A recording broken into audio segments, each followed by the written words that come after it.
আওয়ামী লীগকে ফ্যাসিস্ট উল্লেখ করে দলটির বিচার হবেই বলে অঙ্গীকার করেছেন তথ্য সম্প্রচার উপদেষ্টা মাহফুজ আলম। বৃহস্পতিবার সন্ধ্যায় এক ফেসবুক পোস্টে তিনি অঙ্গীকার করেন। মাহফুজ আলম বলেন, দল হিসেবে লীগের বিচারের প্রভিশন যুক্ত করা হবে, ফ্যাসিস্ট লীগের বিচার হবে। এর আগে দুপুরে পতিত সরকারের সাবেক রাষ্ট্রপতি আব্দুল হামিদের দেশত্যাগ প্রসঙ্গে একটি পোস্ট করেন।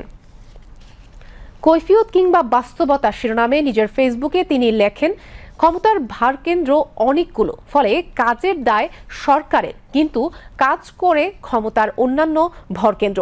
জোড়াতালি দিয়ে গণতান্ত্রিক রূপান্তর সম্ভব নয় নতুন রাজনৈতিক বন্দোবস্ত।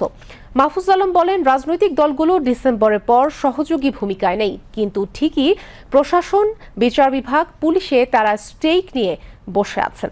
স্টাবলিশমেন্ট দ্বিদলীয় বৃত্তে ফিরতে এবং ছাত্রদের মাইনাস করতে প্রতিজ্ঞাবদ্ধ। তথ্য সম্প্রচার উপদেষ্টা আরও বলেন, শহীদ আহতদের ক্ষেত্রে এবং বিচারের প্রশ্নে সরকার সহ সকল অংশীজন অসফল। অভ্যুত্থান শহর ছেড়ে গ্রামাঞ্চলে বিস্তৃত হয়নি। স্টাবলিশমেন্ট ও রাজনৈতিক দলগুলোর স্বার্থবাদী চিন্তা ও কর্মের সাথে সাথে ছাত্রদের অনভিজ্ঞতা ও দূরদর্শিতার অভাব এজন্য দায়ী। রাষ্ট্র ও এস্টাবলিশমেন্ট ছাত্রদের ন্যায্য হিস্যা নিশ্চিত করা এবং ফ্যাসিবাদী শক্তি ও তার দালালদের বিরুদ্ধে সবাই ঐক্যবদ্ধ হয়ে আঘাত করবে বলে জানান মাহফুজ আলম।